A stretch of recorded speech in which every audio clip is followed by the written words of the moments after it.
Il avait un vieux logement, rue Le Sran. Elle logeait chez une copine, rue Asseline. En buvant un petit canon, au clairon, il avait fait sa conquête, rue de l'Ouest. Ils allaient main dans la main. Bonjour Marc, je suis ravie de t'accueillir pour Figure du 14e. Oui. Tu es auteur, compositeur, interprète. Oui, oui. Et nous sommes ici sur la place Flora Tristan qui est à quelques mètres de ton domicile. Chez moi, oui. Voilà. Tu as un rapport très ancien et très profond avec le 14e. Est-ce que tu peux nous en dire davantage? Oui, je suis parisien, je n'ai ni honte ni fierté. Je suis né dans le 12e. J'ai vécu toute mon enfance dans le 12e, lycée Arago. Et puis je suis venu m'installer ici, enfin pas ici, mais dans le 14e, à l'âge de 17-18 ans, quand je suis rentré à l'école d'architecture. Je me suis installé dans un atelier, je campais un peu à droite à gauche. Et donc, à ce moment-là, je suis devenu à Montparnasse, comme vous dites, j'ai un rapport avec l'école d'architecture, mais je m'entraînais parce que je faisais de la fanfare, comme tous les étudiants en architecture. Et donc, on allait jouer dans les cafés. J'ai rencontré d'ailleurs Horace Paiver, qu'on fréquentait, qui était le café au coin du boulevard Edgar Quinet. Mais il y avait Sartre, il y avait... ils étaient tous là. Mais d'ailleurs, c'est pas nous qui les regardions, c'est eux qui nous regardaient. Parce que c'est nous les stars avec la fanfare. Et donc il y avait Ionesco, il y avait Louise Buñuel, enfin Madame de Beauvoir, comme disait le patron. Madame de Beauvoir, ne dérangez pas Madame de Beauvoir. Là, on a vécu ça, mais à 100%, on était dedans jusqu'au cou. Tu as des choses à nous dire sur la place Flora Tristan? J'habitais rue Campagne Première, dans le 14e. Et on est venu ici, on a trouvé ce lieu, et donc je suis du quartier depuis 66. Mais je veux dire que ce quartier était, Brassens le chante, c'était un coin pourri du pauvre Paris. C'est absolument pas le quartier d'aujourd'hui. C'était un quartier pauvre, avec des travailleurs immigrés dans des immeubles. Sa place Flora Tristan, c'était un égout à bagnoles, avec des bagnoles qui tournaient tout autour. Là, c'était insupportable. On a pensé à la transformer en place piétonne. Il a fallu des années pour y arriver, presque des décennies. Il y a plus de 40 ans, tu crées le Magique. Oui, en 1980. Oui, voilà, 40 ans. Où des milliers d'artistes se sont produits. Oui. Est-ce que tu aurais quelques souvenirs, anecdotes à partager avec nous? Nous avons créé le Magique, Martine et moi. Pas... D'accord. Ça, on a tout fait ensemble, y compris des enfants. Alors, donc, nous ne sommes pas des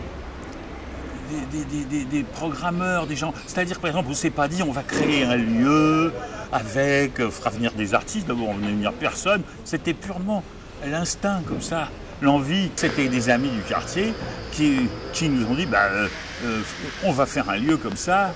Voilà, c'est le désir, c'est l'envie d'une espèce de recherche, de changer la vie. Au début, il y a des artistes du quartier ou des artistes parisiens qui venaient faire un tour, qui faisaient un bof, comme on dit. Et puis après, on a fait une programmation. Tout ça s'est fait lentement en plusieurs décennies. Voilà.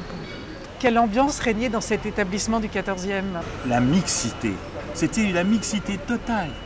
Tu pouvais avoir une milliardaire, notamment la belle-fille de Picasso qui venait, qui discutait au bar avec un camionneur, tu avais aussi un colonel qui venait, un colonel qui est devenu général en retraite après, mais des gens très atypiques. Donc, évidemment, s'ils avaient été complètement coincés, ils ne seraient pas venus. Mais voilà, une mixité qui est au vrai sens du terme, qui n'est pas évidente. Ouais.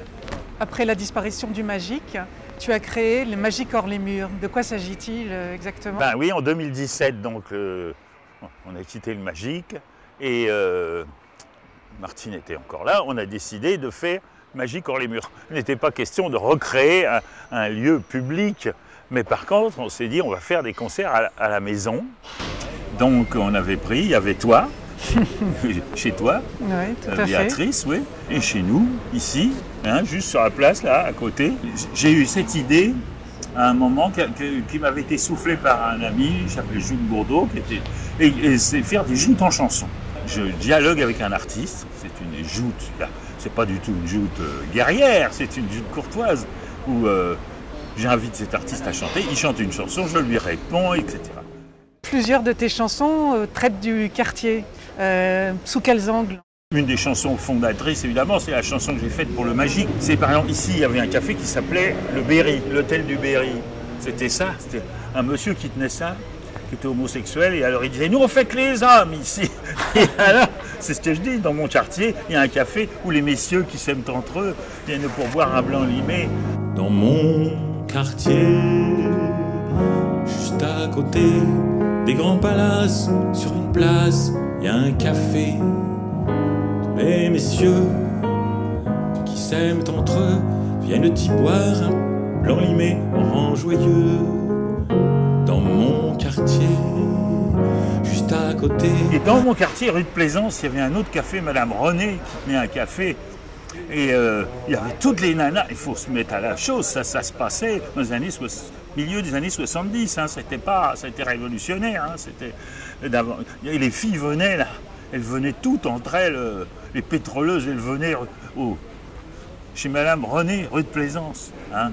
Et j'ai dit, dans mon quartier, il y a un café, les demoiselles qui s'aiment entre elles viennent y boire un panaché en ribambelle. Tu vois, c'est complètement autobiographique. Ça, c'est après, bon, ben, le magique, j'en parle dans cette chanson. Voilà. Puis il y a eu aussi le Lavomatic Story. Oui, alors ça, ce que je dis, c'est un voyage dans le quartier. Ouais. Alors, il y a l'âge. C'est la poésie familière, pour moi, qui avait un restaurant chinois qui s'appelait le Dragon Vert, et la patronne s'appelait Bling Bling, Bling Bling, et j'ai fait une chanson, Bling Bling, la femme du Vietnamien. Le Lavomatic, bien entendu, là, j'allais à pied à Malakoff, et là que j'ai dans ma tête, j'ai commencé en vacances en banlieue.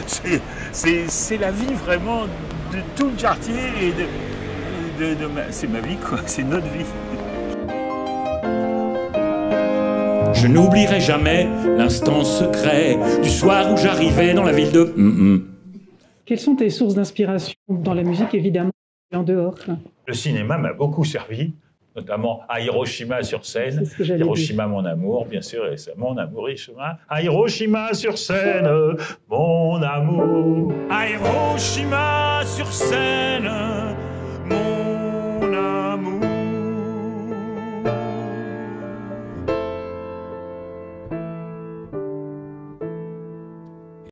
Quelle serait la marque de fabrique de tes chansons? Oh ben ça, c'est un vaste problème. Donc, tiens, je vais te dire ça.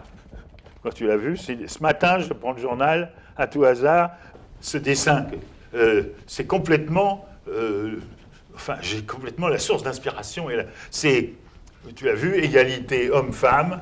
Hein, et ben, on en parle tout le temps aujourd'hui de l'égalité homme-femme. Et ben Coco, qui est une dessinatrice formidable, qui est rescapée du massacre de Charlie Hebdo, ben, elle a trouvé le truc, le dessin. Ben oui, en Iran, égalité homme-femme, on pend les femmes, on pend les hommes. Et ben, je veux dire que ça me paraît un engagement quelque part, parce que justement, ça fait réfléchir, comme tu dis. C'est ça l'idée, c'est de créer un choc.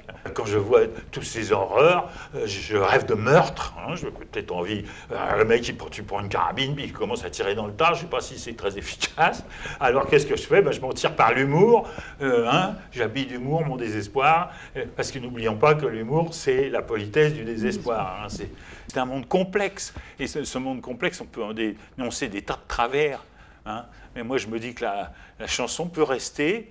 Il y a quand même un espoir que on ne va pas changer le monde avec une chanson. Il ne faut pas rêver. Mais ça fait réfléchir. Mais ça fait réfléchir. L'utopie est au bout de la rue, dans mon quartier, juste à côté, dans une boutique des plus typiques, encore debout. L'épicière tient jusqu'au matin, des tablées folles avec des foules de musiciens. Marc, tu pètes le feu. Quel est le secret de ta formidable énergie? Puis est-ce que tu envisages de prendre ta retraite un jour? Oui, il vaut mieux faire envie que pitié, si tu veux. C'est une posture quand même. Mais enfin, encore faut-il avoir la santé pour la tenir. Il y a du désespoir dans mon travail. C'est pas l'imbécile heureux, c'est pas le ravi de la crèche. Hein. Si j'avais bossé toute ma vie dans un bureau, je serais bien content de prendre ma retraite à 60 ans. Hein. Bon, là, avec mes 83 balais, bientôt 84, le sujet n'est pas là. Le sujet, tant que j'ai la santé, on continue. Il est question de continuer à créer. S'il y a des gens pour m'écouter, j'y vais, je suis content. Moi, l'idée que je me dis, c'est de chanter jusqu'à ce que mort s'en suive. Plus de triste mouroir où l'on perd tout espoir. Non, si vous ne voulez pas, qu'ayant marre de tout ça, à révolter, pris de rage, un beau jour à leur cage, les vieux foutent le feu